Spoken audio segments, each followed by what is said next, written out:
Resonance can become so strong and so violent that it becomes destructive. And the most famous example of that was the collapse of the Tacoma Narrows Bridge in 1940 near Seattle. The wind was not even so strong, 40 miles per hour, but the bridge, which apparently was not properly built, went into resonance. You will see the resonance, and it destroys the bridge. The bridge itself took out of the wind the resonance frequencies. Yeah, you can start it, Bill. On the 1st of July, 1940,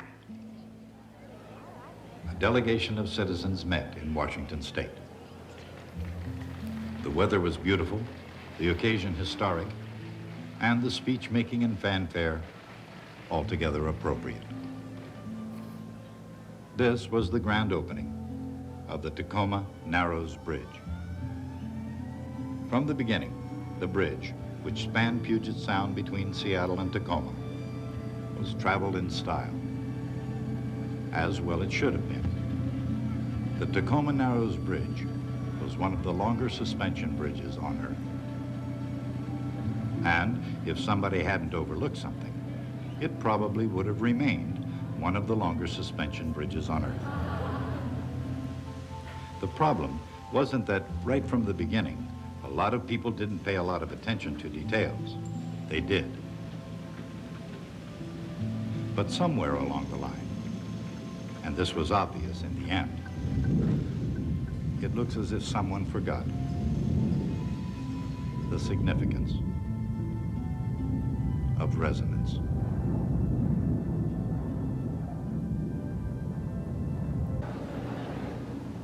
Even before construction was completed, people observed its peculiar behavior. That was because, even in a light breeze, ripples ran along the bridge. After a while, one of the local humorists called her Galloping Gertie.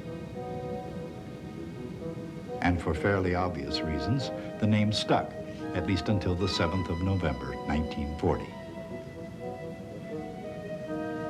Then as now, Seattle and Tacoma were sports-minded cities. For 4 months, a regional sport was to drive across the bridge on a windy day. While some claimed it was like riding a roller coaster, others found it a little disconcerting to see the car in front disappear. On November 7th, 1940, the winds were relatively moderate, about 40 miles per hour. A new mode appeared. Rather than ripple, the bridge began to twist. A wind of 40 miles per hour is not too strong, but it was strong enough to start the bridge twisting violently. And at 11 a.m., it fell.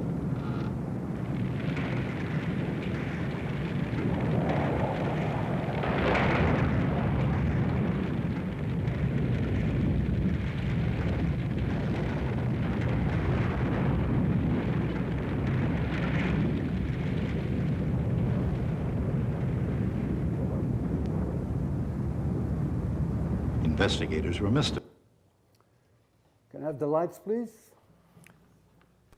You may have heard that there are people who can sing one particular tone so loud that it breaks a wine glass. I think it's a myth, although you can find a video on the web, but that means nothing, of course.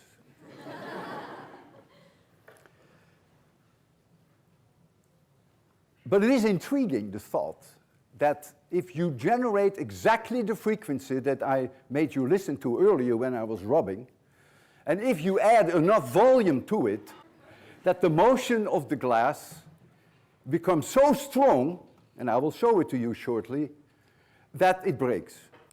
Professor Michael Feld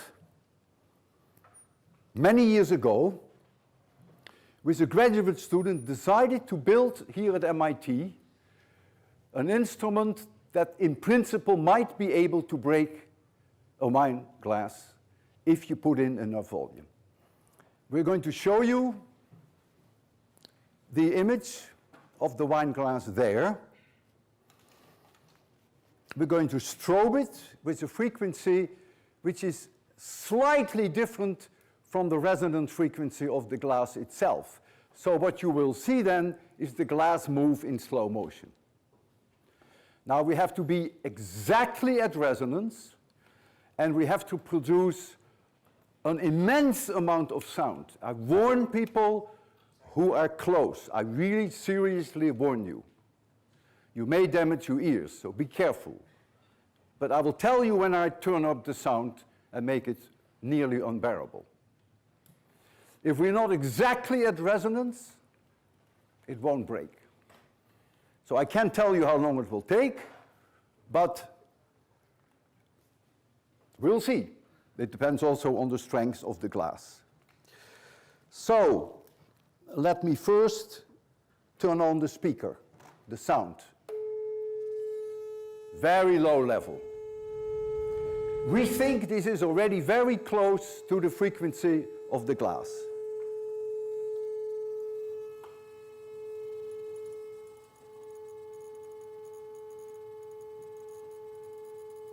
I think it's heating up. But we should see it start moving.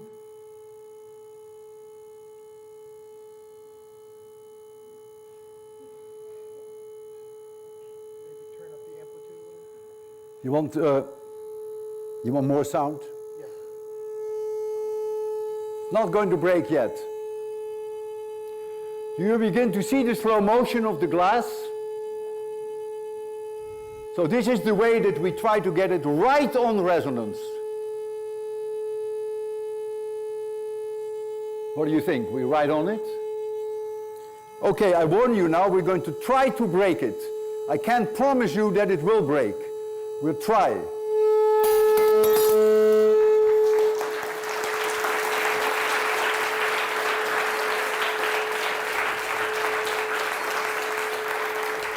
Right.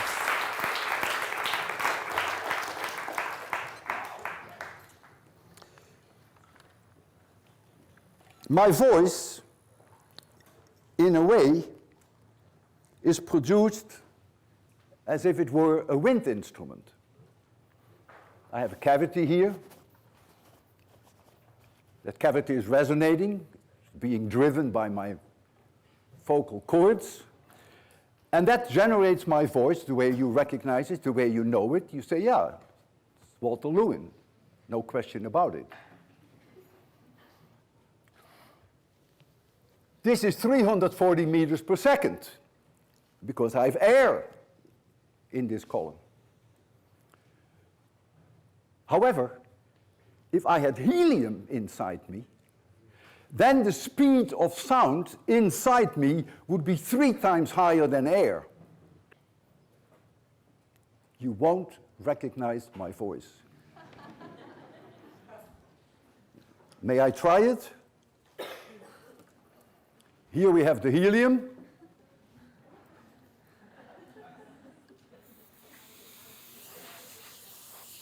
I hope you realize helium has no oxygen in it. I once came very close to fainting, really.